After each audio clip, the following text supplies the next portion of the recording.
Good morning dear student. Online teaching में आप सभी बच्चों का स्वागत है। बच्चों, आज हम एक अध्याय करने वाले हैं जिसका नाम है राहुल संरक्षक। ठीक है, संरक्षक शब्द का मीनिंग आपको बता दूं कि संरक्षण करने वाला, यानी किसी को सुरक्षित रखने वाला। किसी को, जैसे अभिभावक जिस तरीके से अपने बच्चों को सुरक्षित रखते हैं, उसी प्रकार से राहुल यहाँ पर संरक्षक का काम करता है। कैसे करता है, आइए जान लेते हैं। सबसे पहले हमारी जो स्टोरी है उसमें राहुल जो है वो समुद्र तट के किनारे बहुत ही उदास मन से टहल रहा है। क्यों? क्योंकि उसके पिताजी का तबादला, ट्रांसफ़र जो है वो उड़ीसा के तटीय स्थान पर हो गया। वो अपने पुराने दोस्तों को बहुत मिस कर रहा है, पुरानी चीज़ों को बहुत मिस कर रहा है, इसलिए वो दुखी है। पर उसकी माँ जो है वो उसको समझाते हुए कहती हैं कि इस स्थान पर रहना अपने आप में बहुत बड़ी बात है और हम यहाँ पर रह पा रहे हैं क्योंकि यहाँ पर शांति है, यहाँ पर का वातावरण बहुत ही सुहावना है और कई लोग यहाँ पर रहना चाहते हैं और हमें ये अवसर प्राप्त हुआ है।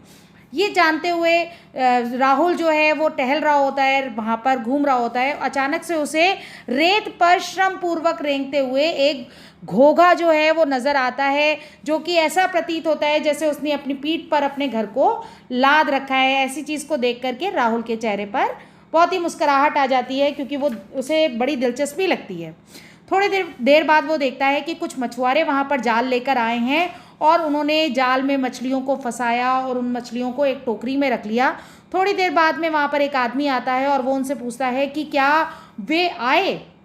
राहुल इस बात का मतलब नहीं समझ पाता और वो क्या करता है, वो एक झाड़ी के पीछे छुप जाता है और ये देखने के लिए कि वे लोग आखिर किसका इंतज़ार कर रहे हैं। मछुआरे थोड़े समय के बाद में वहाँ से चले जाते हैं और राहुल झाड़ियों के पीछे से यही देखने का इंतज़ार कर रहा होता है कि आखिर वे किसका इंतज़ार कर रहे थे।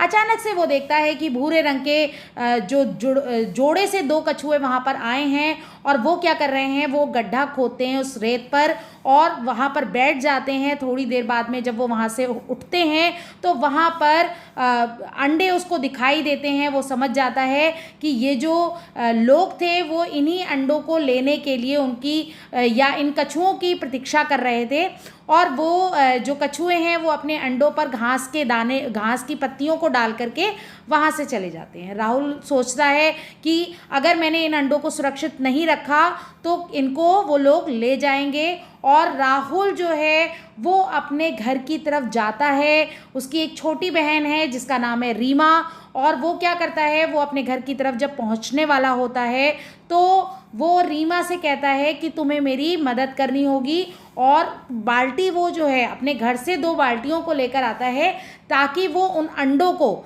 जो कछुओं के द्वारा दिए गए अंडों को सुरक्षित रख सके, क्योंकि कछुओं ने बहुत ही मात्रा में अंडे वहाँ पर दिए थे क्योंकि उसके बाद उनमें से कछुए ही निकलेंगे, यानी उनके बच्चे पैदा होंगे और उनको मछुआरे ना ले जाएं। इस डर के मारे राहुल ने क्या करा, राहुल ने अपने घर जा कर के 2 बाल्टी वहाँ से लेकर आता है, भागता हुआ जाता है हाँफता काँपता और उन बाल्टियों में क्या करता है, वो पहले रेत को बिछा देता है।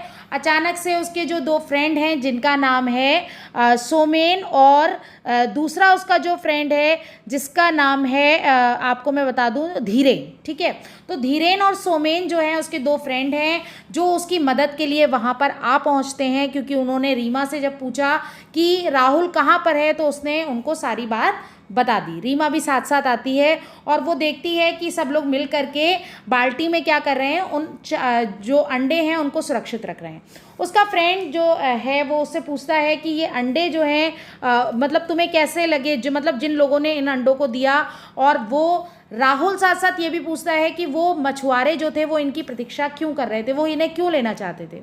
तब उसका फ्रेंड बताता है सोमेन कि वो इसलिए इसको पकड़ना चाह रहे थे क्योंकि इन जो कछुओं की जो ऊपरी आवरण होता है उनसे क्या बनाए जाते हैं, उनसे कुछ गहने बनाए जाते हैं, आभूषण बनाए जाते हैं और प्लस इनकी मांस और चर्बी को जो है खाया भी जाता है। साथ साथ इन अंडों को भी लोग बड़े स्वाद से खाते हैं। ठीक है, तो अब क्या होता है, अब जो है वो लोग उनको सुरक्षित रखने के लिए उसमें वहाँ से ले जाते हैं।